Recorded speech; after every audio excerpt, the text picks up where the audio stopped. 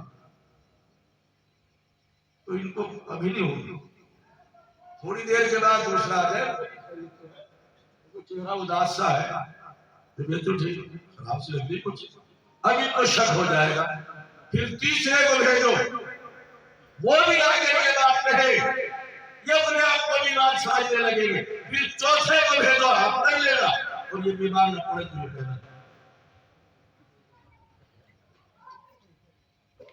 اس لیے مریض کے پاس جا کر تسلی کے الفاظ کہنے چاہیے، تشفی کے کہنے چاہیے، اس کو ڈرانا اور ڈرانا نہیں چاہیے۔ بعض ہمارے بھائی کوئی بیماری ہو گئی، لمبے وقت تک بیماری ہو رہی، اس کو دوائی کے نام یاد ہو، اب یہ بولی سنا جا رہے تھے، انہیں کہا ہوا بخار ہو گیا، کہنے کہ وہ دوا مجھے ہو گیا تھا، میں نے دوا نہیں دی، لوگوں کا مزاج۔ اگر کسی نے کسی کو اس طریقے سے دوا بتا دی، اس نے وہ دوا کھائی اور کھانے کے بعد وہ مر گیا تو یاد رکھنا قتل کا گناہ ہوگا۔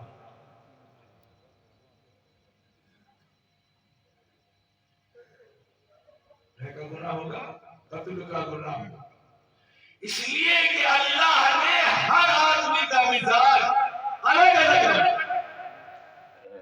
یہ جو گلوکوز کی بوتل ہے، یہ جو عام طور پر آپ دیکھتے ہیں لگتی ہے، کسی کو اس کا سائیڈ ایفیکٹ ہوتا ہے نہیں ہوتا نا۔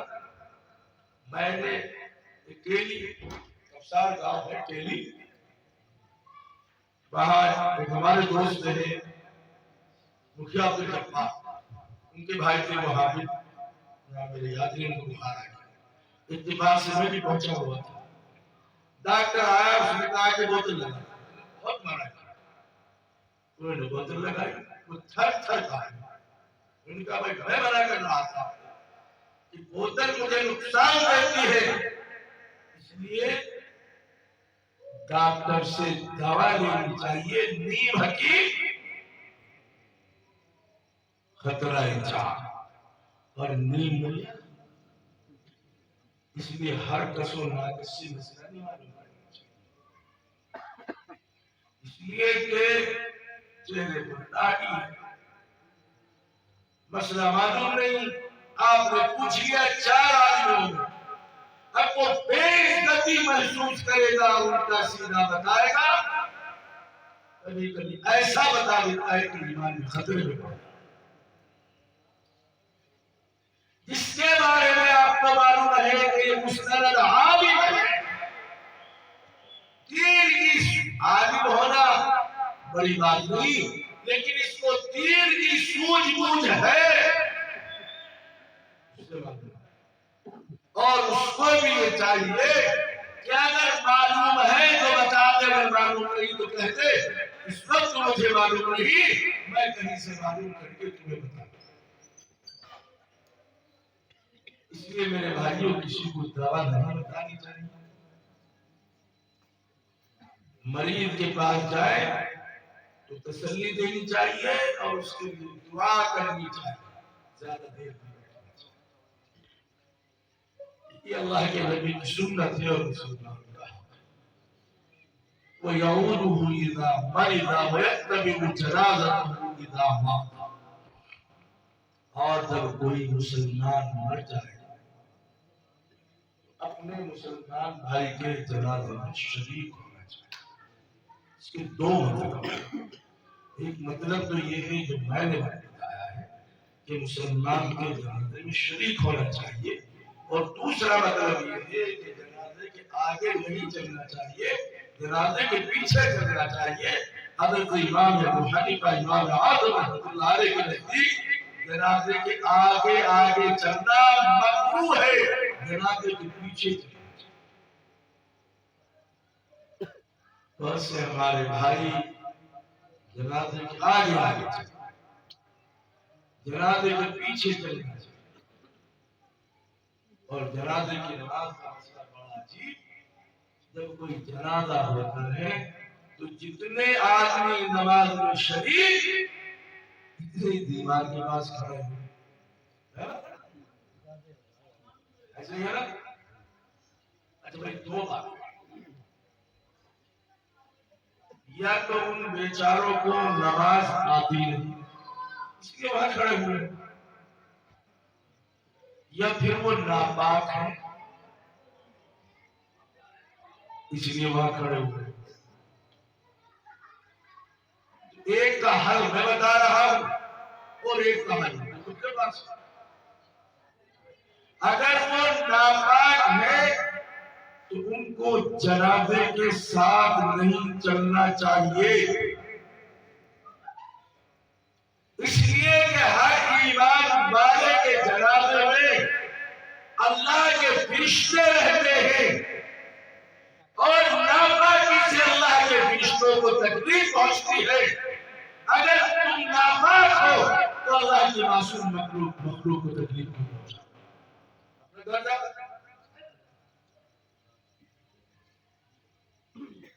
ناپاک آدمی کو جنازے میں شریک نہیں ہونا چاہیے.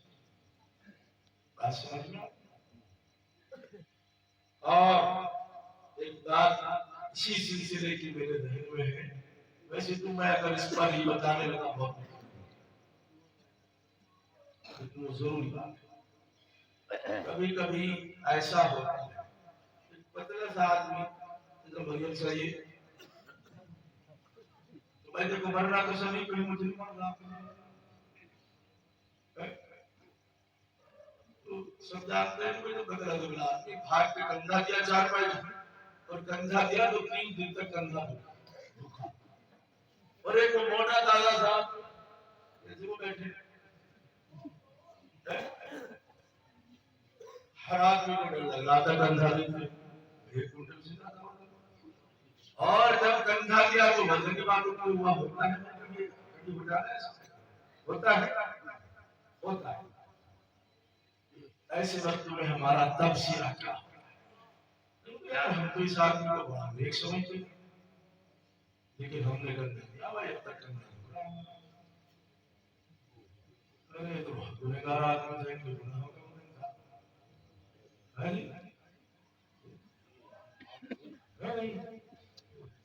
بدلا جملہ. ہم تو یہ سمجھتے تھے ہر وقت مسجد میں پڑا فرش بچھا دیا لوٹے توڑ دیے. خدا کی بنا اس کے جنازے کو کندھا دیا اتنا وزن, اور جسے موٹا سمجھ کر ڈر رہے تھے اس میں تو وزن تھا ہی نہیں. ہوتا ہے اللہ کا قرآن کہتا ہے ان بعض الذنوب بعض گناہ ہوتے ہیں.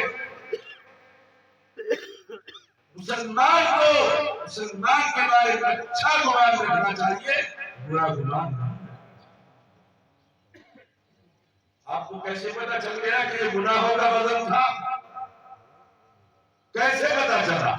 کیا تھرمامیٹر ہمارے پاس ہے جس سے ہم ناپ لیں گے گناہوں کا وزن؟ سنو, ہر ایمان والے کے جنازے میں اللہ کے فرشتے رہتے ہیں, اور جیسے ہم کندھا دیتے ہیں اللہ کے فرشتے بھی کندھا دیتے ہیں.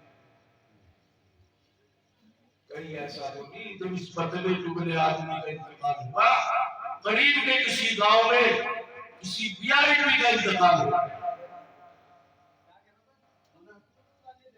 اے بھائی اے بھائی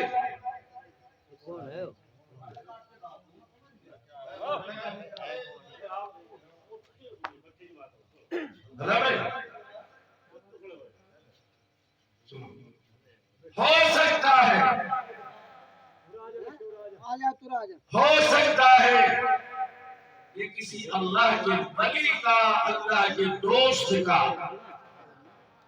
انتقال ہو گیا. وہ فرشتے جن کی ڈیوٹی آپ کے گاؤں میں تھی, اللہ نے ان کی VIP ڈیوٹی وہاں لگا دی. آپ نے دیکھا جب کوئی VIP آتا ہے نا, ارے بھائی ادھر دیکھو, جب کوئی وی آئی پی آتا ہے، مان لو پردھان منتری جی آ جائے میرٹھ میں، تو مظفر نگر کی بھی فورس لگ جائے گی، نام پر شام سب جگہ کی لگ جائے گی، مکھیہ منتری جی آ جائے تو دوسرے ضلع سے بھی فورس منگا لی جاتی ہے، وی آئی پی ٹیم کی لگتی ہے۔ ایسا ہی کوئی اللہ کا ولی، اللہ کا دوست، کسی غریب کی بستی میں اس کا انتقال ہو گیا ہو، اور رشتے جن کی ڈیوٹی آپ کے گاؤں میں تھی، اللہ نے ان کی ڈیوٹی وہاں لگا دی ہو، وہ وزن جو رشتوں کے کندھے میں پڑنا چاہیے تھا ہمارے کندھوں میں پڑ رہا ہے، اس لیے ہمیں وزن زیادہ معلوم ہے۔ اور وہ موٹا تازہ آدمی جس میں وزن زیادہ معلوم ہونا چاہیے تھا، کب معلوم ہو رہا؟ اس لیے کہ وہ وزن جو ہمارے کندھوں پر پڑنا چاہیے تھا اللہ کے فرشتوں نے اٹھا رکھا ہے، اس لیے ہمیں وزن کرنا ہے۔ مسلمان کے بارے میں اچھا گناہ کرنا چاہیے، برا گناہ نہیں رکھنا چاہیے۔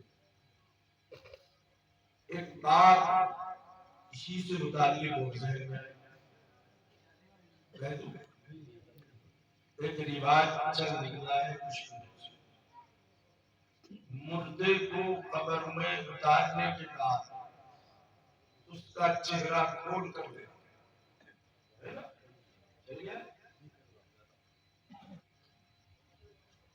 میں یہ بھی وضاحت کر دوں اگرچہ جائز ہے، یہ بھی وضاحت کر دوں اگرچہ جائز ہے، لیکن کھول کر نہیں دیکھنا چاہیے، اس لیے کہ یہ عالم دنیا ہے اور قبر عالم برزخ ہے۔ کہیں ایسا نہ ہو جیسے ہی آپ نے مردے کے چہرے سے کفن کو ہٹایا اور اس کے اوپر برزخ کے حالات طاری ہونے لگے، اگر ایسا ہو گیا آپ ہمیشہ کے لیے اس مردے سے بچ جائیں۔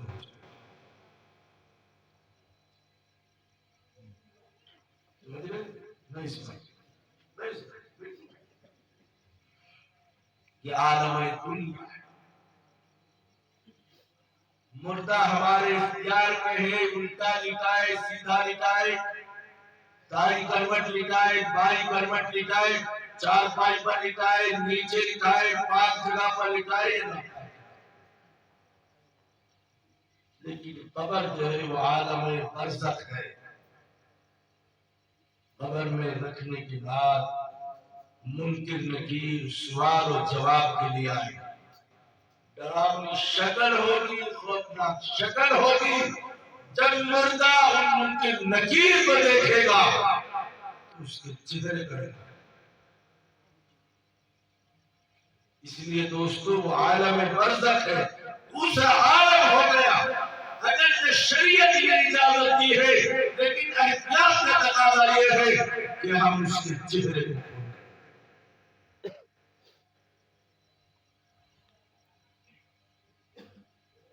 ایک چیز اور، جب ہم مردے کو قبر میں لٹاتے ہیں منہ کر دیتے ہیں قبلے کی طرف، سینہ کر دیتے ہیں آسمان، ایسے کرتے ہیں نا، کیسے کرتے ہیں؟ منہ کرتے ہیں نا، منہ ہی تو قبلے کی طرف کرتے ہوئے ایسے نہیں لٹانا چاہیے، قبلے کی طرف کروٹ سے لٹانا چاہیے۔ وہ جو آپ نماز میں کہتے ہیں منہ میرا کعبہ شریف کی طرف، یہ بھی غلط ہے۔ آپ سب لوگ پڑھے لکھے ہیں ماشاءاللہ، اسٹیج پر جو علماء بیٹھے ہوئے ہیں، ایک مسئلہ معلوم کرتا ہوں، مثال کے طور پر میرا بگڑا جی، میں نے اس نیت باندھی 2 رکعت کی 4 رکعت کی، ایسے میں قبلے کی طرف کھڑا، میں نے ایسے منہ کر لیا دائیں طرف یا بائیں طرف، بولو میری نماز ہوگی ہے؟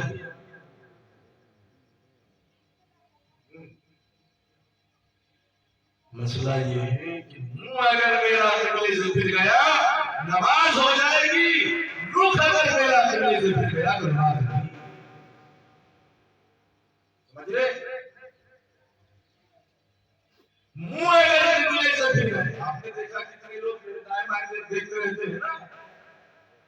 جب نماز نہیں ہوتی، نماز ہو جائے اگر کہ اس کی نماز سنت کے خلاف ہے لیکن نماز ہو جائے گی، منہ اگر میرا قبلے کی طرف سے پھر گیا نماز ہو جائے گی، لیکن اگر رخ میرا قبلے سے پھر گیا تو نماز نہیں۔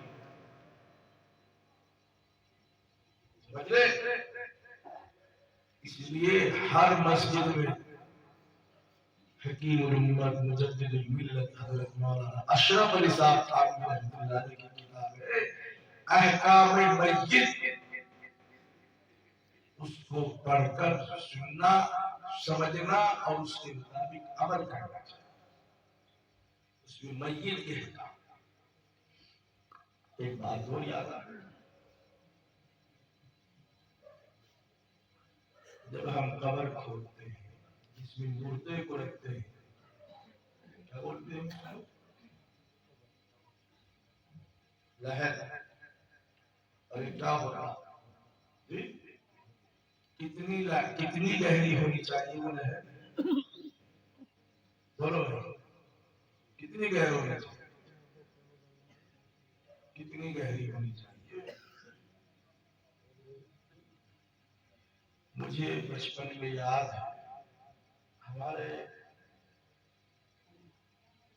گھر میں سے ہی کسی کا انتقال ہوا، یعنی کسی چاچی کا ہوا یا چاچا کا ہوا، وہ چھوٹا سا تھا، میں قبرستان میں، وہ ہمارے چچا تھے، وہ قبر کھود رہے تھے، تو وہ قبر میں بیٹھ کر دیکھے کہ بھائی اتنی گہری ہونی چاہیے، اوپر جو لکڑی ہے یہ سر پہ نہیں لگنی چاہیے، ہے نا؟ اتنی گہری کھودتے ہیں، کھودا کرتے تب نہیں کھودتے۔ وہ قبر جس میں مردے کو رکھتے ہیں اس کی گہرائی صرف اتنی ہونی چاہیے کہ اگر مردے کو الٹنے پلٹنے لگے تو مردے کا جسم اوپر جو لکڑی رکھی ہوئی اس سے ٹچ نہ ہو، اس سے ٹچ نہیں ہوگا۔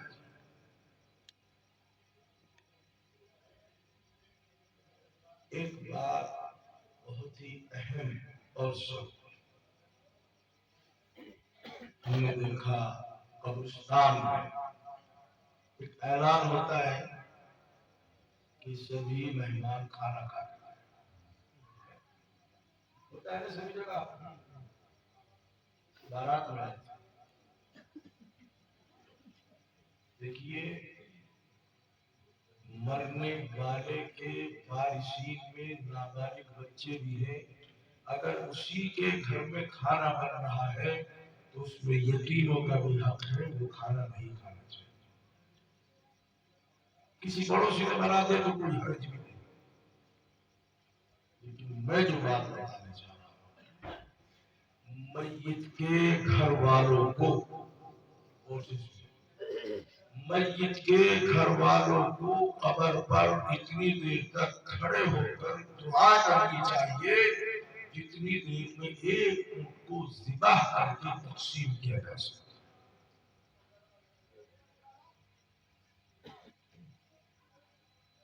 اہل عرب جلدی کرتے تھے لیکن اس جلدی میں بھی کم از کم آدھا گھنٹہ لگتا تھا۔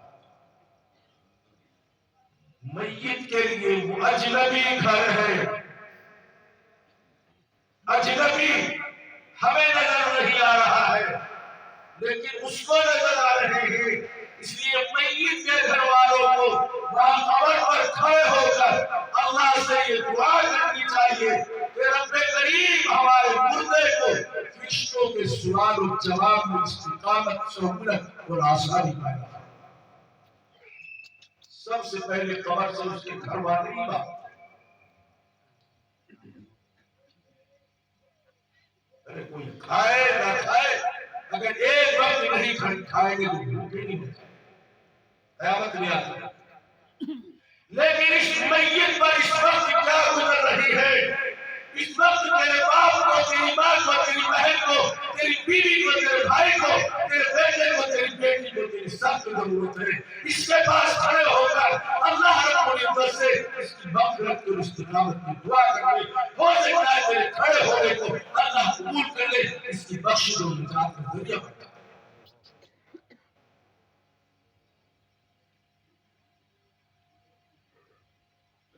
لوگوں کو بتاؤ، وہاں کھڑے ہو کر بات سمجھنا بڑا دکھ ہوتا ہے۔ ایسا لگتا ہے کہ جیسے رسم تھی ہم نے پوری کی اور بھاگ یہ میت کا حق ہے،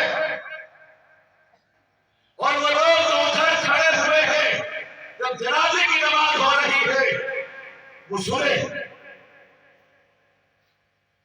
جنازے کی نماز میں دو فرض ہیں، فرض اگر ادا ہو جائے تو نماز ہو جائے گی، واجب چھوٹ جائے سجدہ سہو۔ جنازے کی نماز میں کوئی واجب ہے ہی نہیں، واجب نہیں ہے، فرض ہے، سنت ہے۔ فرض کیا ہے؟ نیت کرنا۔ جب آپ گھر سے جنازے کے پیچھے پیچھے چل رہے کیوں جا رہے ہیں؟ نیت تو ہو گئی، پتہ چلا کہ رشتے داری میں کہیں موت ہو گئی تو جیسے ہی وہ فون آیا آپ نے چلنے کا پروگرام بنایا اسی وقت نیت ہو گئی۔ نیت تو دل کے ارادے کا نام تو نیت ہے۔